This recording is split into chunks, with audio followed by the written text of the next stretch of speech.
Tsahal publie le bilan de l'opération Ceinture Noire dans la bande de Gaza, commencé par l'assassinat ciblé le 12 novembre dernier de Baha Abu Alata, commandant en chef du djihad islamique palestinien.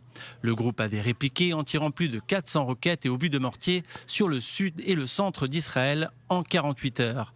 Tsahal avait alors lancé l'opération Ceinture Noire, 2 jours de combat visant quasiment exclusivement le djihad islamique palestinien, du 12 au 13 novembre 2019.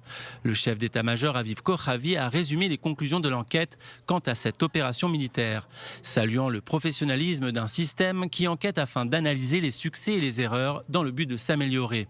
Le but de l'opération était clairement pour Tsahal d'améliorer la réalité dans la bande de Gaza en éliminant Baha Abu Alata et en ciblant le djihad islamique palestinien ainsi que ses infrastructures militaires, tout en évitant au maximum les dommages causés aux civils, un objectif somme toute atteint selon les conclusions de l'enquête.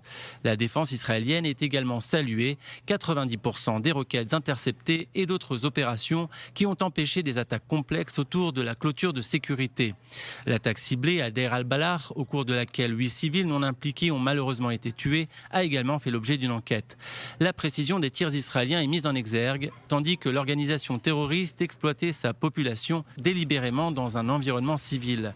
Le chef d'état-major a conclu que cette bataille a permis d'éradiquer une menace imminente pour les résidents de l'État d'Israël et créer de meilleures conditions pour traiter avec les autorités dans la bande de Gaza.